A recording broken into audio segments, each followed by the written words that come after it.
حضور صلی اللہ علیہ وآلہ وسلم کی پیدائش کے لیے مٹی کہاں سے لی گئی؟ اے جابر، اللہ نے آدم کی تخلیق سے 1400 سال پہلے مجھے تخلیق کیا۔ جبرائیل کو حکم ہوا کہ زمین سے مٹی لاؤ۔ جبرائیل جب مٹی لے کر آئے تو اللہ نے اسے ناپسند فرمایا، پھر حکم دیا کہ زمین کے دل سے جا کر سفید مٹی لے کر آؤ۔ حضرت جبرائیل علیہ السلام پھر ایک ایسے ملک میں اترے جہاں پر بسم اللہ الرحمن الرحیم اللہ تعالیٰ نے بنی نوح انسان کی رہنمائی کے لیے کم و بیش 1,24,000 انبیاء علیہ السلام کو پیدا فرمایا۔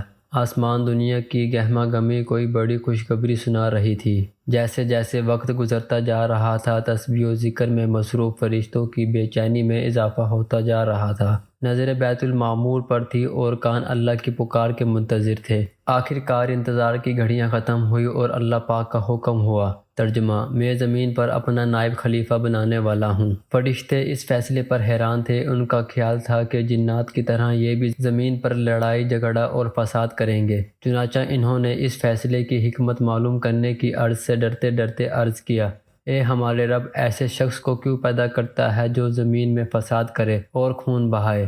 اور ہم تیری تسبیح، حمد اور پاکیزگی بیان کرنے والے ہیں۔ اللہ تعالیٰ نے فرمایا، جو میں جانتا ہوں تم نہیں جانتے۔ حضرت آدم علیہ السلام اللہ کے سب سے پہلے پیغمبر، ابو البشر، انسانوں کے باپ اور صفی اللہ کے برگزیدہ بندے ہیں۔ آپ علیہ السلام کے زمانے کا تعین نہیں کیا جا سکتا۔ تمام آسمانی کتابوں کے ماننے والوں کا عقیدہ یہ ہے کہ اس روئے زمین پر اللہ تعالیٰ نے حضرت آدم علیہ السلام کو پیدا کیا۔ حضرت آدم علیہ السلام کی پیدائش کا واقعہ کچھ یوں ہے۔ اللہ تعالیٰ نے تمام زمین سے ایک مٹھی مٹی لے کر آدم علیہ السلام کو بنایا۔ اس لیے زمین کے لحاظ سے لوگ سرخ، سفید، سیاہ اور درمیانے درجے میں ہیں۔ اسی طرح اچھے، برے، نرم اور سخت طبیعت والے اور کچھ درمیانے درجے کے پیدا ہوئے۔ روایت حضرت ابو موسیٰ الاشعری: اللہ تعالیٰ نے حضرت جبرائیل علیہ السلام کو زمین میں مٹی لانے کے لیے بھیجا تو زمین نے عرض کی کہ میں تجھ سے اللہ کی پناہ میں آتی ہوں کہ تو مجھ سے کوئی کمی کرے یا مجھے عیب ناک کر دے۔ تو وہ مٹی لیے بغیر ہی واپس چلے گئے اور عرض کی، اے اللہ، اس نے تیری پناہ میں آنے کی درخواست کی تو میں نے اس کو پناہ دے دی۔ اللہ تعالیٰ نے پھر حضرت میکائیل علیہ السلام کو بھیجا۔ زمین نے اس سے بھی پناہ مانگی تو اس نے بھی پناہ دے دی اور حضرت جبرائیل علیہ السلام کی طرح واقعہ بتایا۔ پھر اللہ نے موت کے فرشتوں کو بھیجا۔ زمین نے اس سے بھی پناہ مانگی تو اس نے کہا، میں اس سے اللہ کی پناہ میں آتا ہوں کہ میں اللہ کے حکم کی تکمیل کیے بغیر واپس چلا جاؤں۔ اور اس نے مختلف جگہوں سے سرخ، سیاہ اور سفید مٹی اکٹھا کی، جس کی وجہ سے حضرت آدم علیہ السلام کی اولاد بھی، یعنی اس زمین پر رہنے والے تمام انسان،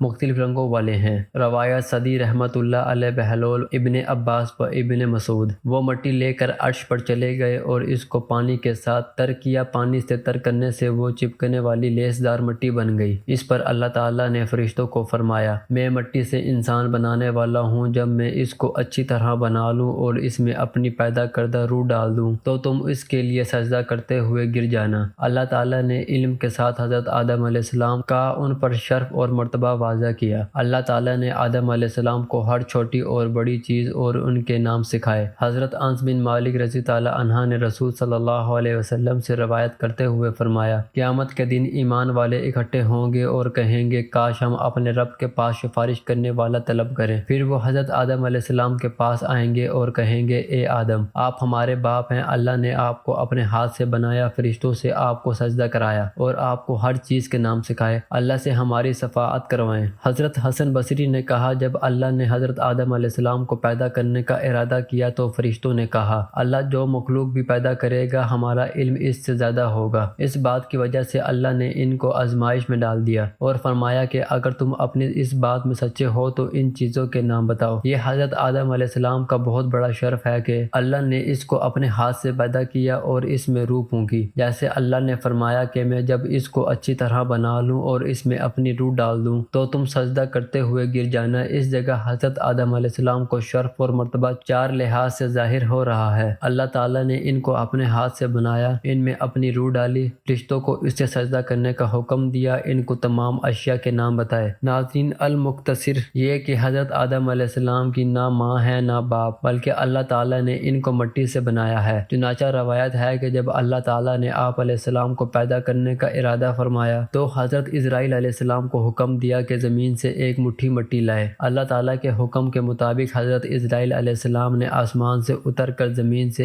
ایک مٹھی مٹی اٹھائی تو پوری روئے زمین کی اوپری پرت چھلکے کی مانند اتر کر حضرت اسرائیل علیہ السلام کی مٹھی میں آ گئی، جس میں 7 رنگوں والی مختلف کیفیتوں والی مٹیاں تھیں، یعنی سفید و سیاہ اور سرخ و زرد رنگوں والی اور نرم و سخت، شیریں و تلخ، نمکین و پھیکی وغیرہ کیفیتوں والی مٹیاں شامل تھیں۔ پھر اس مٹی کو مختلف پانیوں سے گوندنے کا حکم فرمایا، چنانچہ ایک مدت کے بعد یہ چپکنے والی بن گئی۔ پھر ایک مدت تک یہ گوندی گئی تو چکڑ کی طرح بودار گاڑا بن گیا۔ پھر یہ خشک ہو کر کنکناتی اور بچتی ہوئی مٹی بن گئی۔ پھر اس مٹی سے حضرت آدم علیہ السلام کا پتلا بنا کر جنت کے دروازے پر رکھ دیا گیا، جس کو دیکھ کر فرشتے حیران ہوتے تھے، کیونکہ فرشتوں نے ایسی شکل و صورت کی کوئی مخلوق کبھی دیکھی ہی نہیں تھی۔ پھر اللہ پاک نے اس پتلے میں روح کو داخل ہونے کا حکم فرمایا، چنانچہ روح داخل ہو کر جب آپ کے نتھنوں میں پہنچی تو آپ کو چھینک آئی اور اس روح زمین تک پہنچ گئی تو آپ نے الحمدللہ پڑھا اور اللہ پاک نے فرمایا یرحمک اللہ، یعنی اللہ تم پر رحمت فرمائے۔ اے ابو محمد آدم، میں نے تم کو اپنی حمد کے لیے ہی بنایا ہے۔ پھر آہستہ آہستہ پورے بدن میں روح پہنچ گئی اور آپ زندہ ہو کر اٹھ کھڑے ہوئے۔ آپ نے 960 برس کی عمر پائی اور بوقت وفات آپ کی اولاد کی تعداد 1,00,000 ہو چکی تھی، جنہوں نے طرح طرح کی صنعتوں اور عمارتوں سے زمین کو آباد کیا۔ محمد بن اسحاق رحمۃ اللہ علیہ نے کہا، جب آدم علیہ السلام کی موت کا وقت آیا تو انہوں نے اپنے بیٹے شیش علیہ السلام کو وصیت کی اور اس کو دن اور رات کے اوقات کی تعلیم دی، ان اوقات کی عبادت سکھائی اور ایک بڑے طوفان آنے کی پیش گوئی کی۔ جب آدم علیہ السلام وفات ہوئے، وہ جمعے کا دن تھا، فرشتے ان کے پاس حنوت نامی خوشبو لائے اور اللہ کی طرف سے جنت سے کفن مہیا کیا گیا اور ان کے بیٹے اور وصی شیش علیہ السلام سے تعزیت کی۔ حضرت ابی بن کعب رضی اللہ عنہ سے روایت ہے کہ جب آدم علیہ السلام کی موت کا وقت قریب آیا تو انہوں نے اپنے بیٹے کو کہا، اے میرے بیٹو، میں جنت کا پھل کھانا چاہتا ہوں۔ وہ ان کے لیے پھل لینے گئے تو فرشتے ان کے سامنے آئے، ان کے ساتھ کفن اور حنوت نامی خوشبو لگائی، ساتھ ہی کلہاڑیاں، بیلچے اور ٹوکریاں تھیں۔ انہوں نے پوچھا، اے آدم کے بیٹو، کہاں کا ارادہ ہے؟ کیا تلاش کر رہے ہو؟ انہوں نے کہا، ہمارے والد آدم بیمار ہیں اور جنت کا پھل کھانا چاہتے ہیں۔ فرشتوں نے کہا، واپس چلو، تمہارے باپ کا وقت پورا ہو چکا ہے۔ فرشتے آئے تو حوا نے ان کو پہچان لیا اور آدم کے ساتھ اوڑ میں ہو گئی۔ آدم علیہ السلام نے کہا، مجھ سے دور جا، میں تجھ سے پہلے پیدا ہوا ہوں، لہٰذا میرے اور میرے رب کے فرشتوں کے درمیان حائل مت ہونا۔ فرشتوں نے ان کی روح قبض کی، ان کو کفن پہنایا، خوشبو لگائی، ان کے لیے گڑھا کھودا، ان کی قبر بنائی، ان کی نماز جنازہ پڑھائی، پھر ان کو قبر میں اتار دیا گیا، قبر میں رکھ کر اوپر سے مٹی ڈالی اور کہا،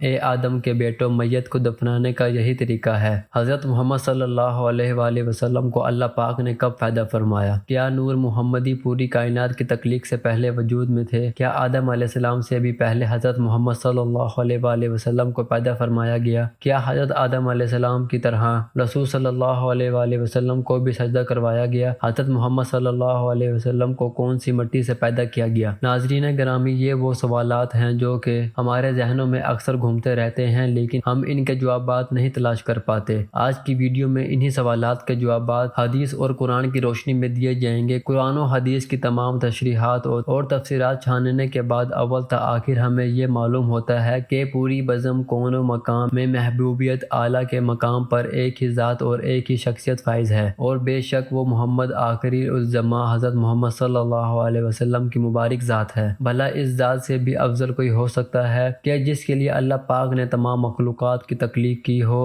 امام الوسیع تفسیر روح المانی میں حدیث قدسی بیان فرماتے ہیں، محبوب اگر آپ کو پیدا نہ کرتا تو کائنات کی حسد و بود کو بھی وجود میں نہ لاتے۔ سب سے پہلے حضور اکرم صلی اللہ علیہ وسلم کے نور کی تخلیق کی بات کرتے ہیں۔ رسول صلی اللہ علیہ وسلم کی تخلیق کے باب میں یہ بات ذہن نشین کر لے کہ ائمہ عقائد کے نزدیک آپ کے نور کی تخلیق کے اعتبار سے پوری کائنات پر حقیقی اولیت ہر قسم کے شک و شبہ اور اختلافات سے بلا اثر ہے۔ تمام ائمہ اس بات کے قائل ہیں کہ نور محمدی کو سب سے پہلے تخلیق کیا گیا۔ امام ترمذی حضرت جابر بن عبداللہ سے روایت کرتے ہیں کہ میں نے نبی کریم صلی اللہ علیہ وسلم سے عرض کیا، یا رسول اللہ نے سب سے پہلے کون سی چیز پیدا فرمائی؟ حضور اکرم صلی اللہ علیہ وسلم نے فرمایا، اے جابر، بے شک اللہ نے تمام مخلوق کو پیدا کرنے سے پہلے میرا نور اپنے نور کے فیض سے پیدا فرمایا، اس کے بعد میرا نور مشیت الہی کے مطابق جہاں چاہتا سیر کرتا رہا۔ اس وقت نہ لو تھا، نہ قلم، نہ جنت، نہ دوزخ، نہ آسمان و زمین، نہ سورج چاند ستارے، نہ کوئی فرشتہ، نہ کوئی جن و انس۔ پھر اللہ پاک نے ارادہ فرمایا کہ مخلوقات کو پیدا کریں تو اس نور کو 4 حصوں میں تقسیم کیا۔ نور کے پہلے حصے سے قلم کو پیدا کیا،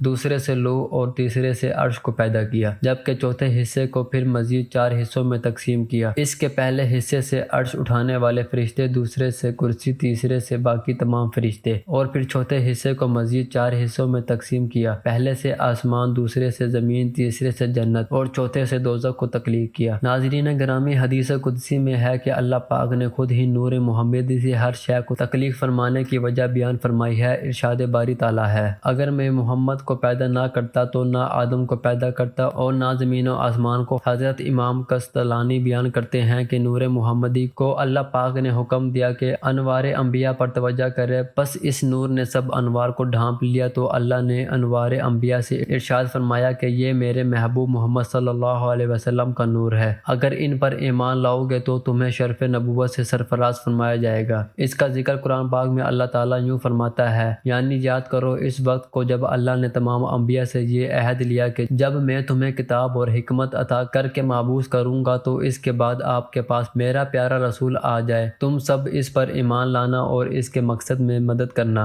امام ترمذی حضرت ابو ہریرہ سے روایت کرتے ہیں کہ صحابہ نے پوچھا، یا رسول اللہ آپ کو نبوت کب عطا ہوئی؟ رسول صلی اللہ علیہ وسلم نے فرمایا، اس وقت جب آدم ابھی روح اور جسم کے درمیان میں تھے، یعنی ان کے تن میں ابھی جان بھی نہ آئی تھی۔ احکام ابن القطان میں حضرت امام زین العابدین سے روایت ہے کہ انہوں نے اپنے والد حضرت امام حسین، انہوں نے اپنے والد حضرت سیدنا علی سے روایت نقل کی ہے کہ نبی کریم صلی اللہ علیہ وسلم نے فرمایا، میں آدم کے پیدا ہونے سے 14,000 برس پہلے اپنے پروردگار کے ہاں ایک نور تھا۔ صحیح مسلم میں ہے کہ حضور اقدس صلی اللہ علیہ وسلم نے فرمایا، اللہ پاک نے آسمانوں پر زمین کی تخلیق سے 50,000 قبل جس وقت اس کے اقتدار اور سلطنت کا عرش عالم مادی میں فقط پانی پر تھا، نیچے صرف پانی تھا، اوپر اسی کو معلوم ہے کہ کیا تھا۔ اس وقت اللہ نے جو کچھ امام الکتاب یعنی لوح محفوظ میں لکھا، اس میں ایک بات یہ تھی کہ محمد سب سے آخری نبی ہیں۔ ناظرین گرامی، واضح رہے کہ یہاں سال سے مراد ہمارے ماہ اور سال نہیں، کیونکہ اس وقت سورج اور شب و روز وجود میں نہیں آئے تھے۔ اللہ ہی بہتر جانتا ہے کہ اس مدت سے حقیقت میں کتنا زمانہ مراد ہے۔ قرآن مجید میں قیامت کے ایک دن کی مدت 50,000 سال بتائی گئی ہے۔ اگر یہ اعتبار سامنے رکھا جائے تو خدا جانے عرصے کی درازی کا عالم کیا ہوگا۔ یہ روایت دوسرے طریق پر اس طرح آئی ہے کہ جب اللہ نے حضرت آدم علیہ السلام کو پیدا فرمایا تو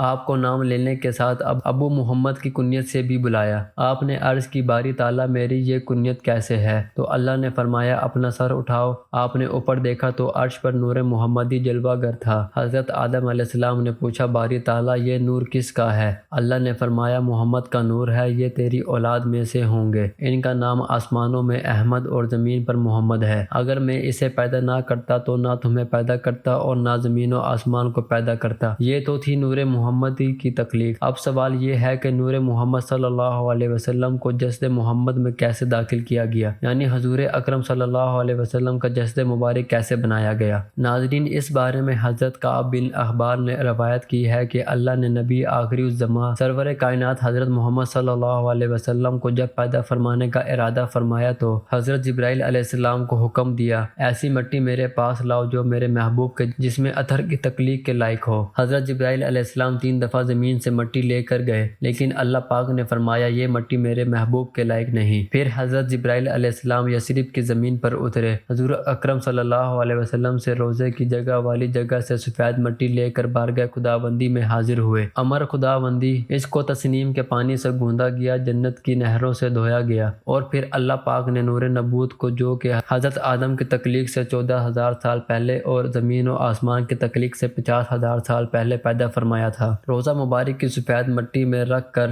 اس کو لوح و قلم، عرش و کرسی، زمین و آسمان ہر جگہ پھیرایا تاکہ ہر شے اللہ کے محبوب کے شرف و فضل کو پہچان لے۔ جس رات حضور نبی کریم صلی اللہ علیہ وسلم کا نور انور حضرت آمنہ کے بدن میں داخل ہوا تو وہ جمعہ کا دن تھا۔ اس رات دوزخ کو بند کیا گیا اور جنت کے دروازے کھولے گئے، ٹھنڈی ہوائیں زمین پر چلا دی گئی اور ایک منادی نے پوری کائنات میں ندا دی، سب گواہ ہو جاؤ کہ چھپا ہوا نور اپنی والدہ کے بدن میں آ چکا ہے، جہاں اب اس کے جسد انصری کی تکمیل ہوگی اور وہ لوگوں کے لیے رہبر و بشری بن کر دنیا میں تشریف لائے گا۔ روایت ہے کہ اسی دن قریش سے سخت قحط کا خاتمہ ہوا۔ ناظرین گرامی، سورج، چاند، ستارے، زمین و آسمان، یہاں تک کہ پوری کائنات نور نبوی کی عطا ہے اور ربیع الاول اہل محبت کا مہینہ ہے۔ اللہ پاک ہمیں اس مہینے کے فیض و برکت حاصل کرنے کی توفیق عطا فرمائے۔ اللہ پاک ہمیں توفیق دے کہ ہم اہل ایمان، اہل محبت و عشق بن سکیں، ہمارا نام تاجدار کائنات صلی اللہ علیہ وسلم کے عاشقوں میں لکھا جا سکے، آمین۔ ناظرین، کمنٹ باکس میں اللہ تعالیٰ کے 99 ناموں میں سے ایک نام ضرور ٹائپ کریں۔